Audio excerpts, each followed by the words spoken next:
కొంచెం అంటే కార్యాచరణ మీద దృష్టి పెట్టి టైం ఎక్కువ తీసుకోకుండా దయచేసి ధన్యవాదాలు. వేస్ట్ టు మేనేజ్మెంట్ సంబంధించి డంపింగ్ యార్డు అఖిలపక్ష సమావేశానికి వచ్చినటువంటి పెద్దలందరికీ కూడా నమస్కారం.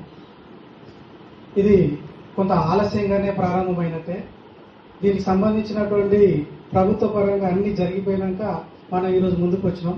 సో అయినప్పటికీ కూడా మన సాధ్యమైనంత మేరకు మనం ప్రయత్నం చేయవచ్చు అనేది ఇక్కడ అవకాశం ఉంది అనేది నా మేరకు ఉన్నటువంటి ఆలోచన.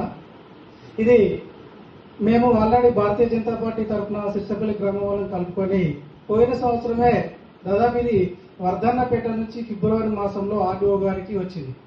మేము అక్కడ చేయలేమని చెప్పి వాళ్ళు రిజెక్ట్ చేసినప్పుడు ఫిబ్రవరి 2025లో రిజెక్ట్ చేసిన తర్వాత మళ్ళీ ఇక్కడ ప్రాథమిక సర్వే చేసి ఇక్కడ ఆర్డీఓ గారు మొట్టమొదటిసారిగా రిపోర్ట్ ఇచ్చినారు.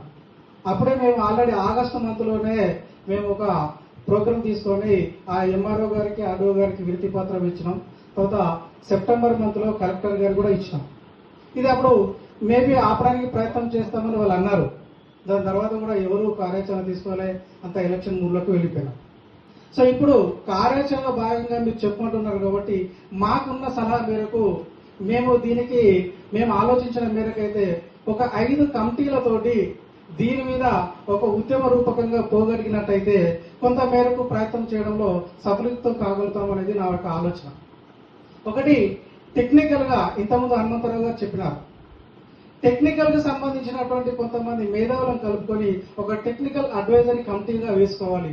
దీనికి సంబంధించి పూర్వపరాలు చర్చించి గ్రీన్ ట్రిబ్యునల్ కానీ పొల్యూషన్ కంట్రోల్ బోర్డు కానీ వారు అదే విధంగా ప్రయత్నం చేయడానికి అదొక కమిటీ పనిచేయాలి.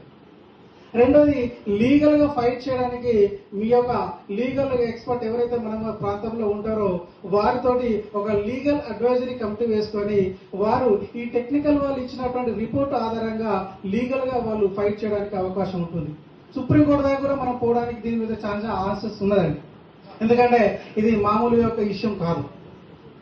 నెక్స్ట్, పొలిటికల్ పాయింట్ ఆఫ్ వ్యూలో పొలిటికల్ మేధావులందరూ కూడా రాజకీయ పక్షాలు అన్నీ కలుపుకొని కూడా రాజకీయ కమిటీకి సంబంధించి చేసుకొని ప్రాథమికంగా రాజకీయంగా వారు కూడా ఉద్యమం చేయడానికి, ప్రజా ఉద్యమాలు చేయడానికి వారికి ఒక అవకాశం ఉంటుంది. నెక్స్ట్, ప్రజలను చైతన్యవంతం చేయడానికి సామాజికంగా అడ్వైజరీ కమిటీ వేసుకొని ఈ యొక్క ఎఫెక్టెడ్ గ్రామాలు ఏవైతే ఉన్నాయో అన్ని గ్రామాలుగా ఈ యొక్క సాంస్కృతిక కార్యక్రమాల ద్వారా కానీ సామాజిక చైతన్యం చేయడానికి, ప్రజలను చైతన్యం చేయడానికి అదొక కమిటీ వేస్తే బాగుంటుంది.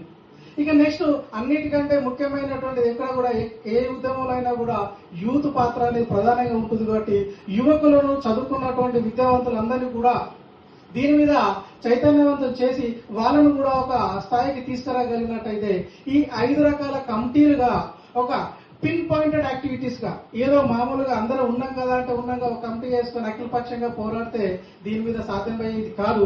కాబట్టి పిన్ పాయింటెడ్ గా గ్రాస్ రూట్ లెవెల్లో దీని మీద మనం ఫైట్ చేయగలిగినట్టయితే కొంత లీగల్ గా టెక్నికల్ గా మనకు ఆపడానికి అవకాశం ఉంటుంది. కాబట్టి ఈ 5 రకాల కమిటీల ద్వారా మనం సాధ్యమైనంత త్వరగా ఇది ఒక మీటింగ్ పెట్టేసి దీంతో ఏదో ఒక ప్రజలలో మనం వెళ్ళగలుగుతున్నాం అనేది ఒక పబ్లిక్ గా కాకుండా సీరియస్ గా సిన్సియర్ గా తక్కువ సమయంలో దీని మీద ఎఫర్ట్ పెట్టేసి అలాంటి కమిటీల ద్వారా మనం ముందుకు పోగలిగినట్టయితే తక్కువ సమయంలో దీనికి ప్రయత్నపూర్వకంగా కొంత సక్సెస్ కావడానికి అవకాశం ఉంటుంది అనేది నా యొక్క భావన. మేము కూడా గతంలో మా జిల్లా అధ్యక్షులు మా పార్టీ లెవెల్లో కూడా ఆలోచించినప్పుడు ఇదే నిర్ణయం తీసుకున్నాం. ఆ నిర్ణయాన్ని ఇక్కడ చెప్పడానికి అవకాశం ఇచ్చిన పెద్దలకు ధన్యవాదాలు.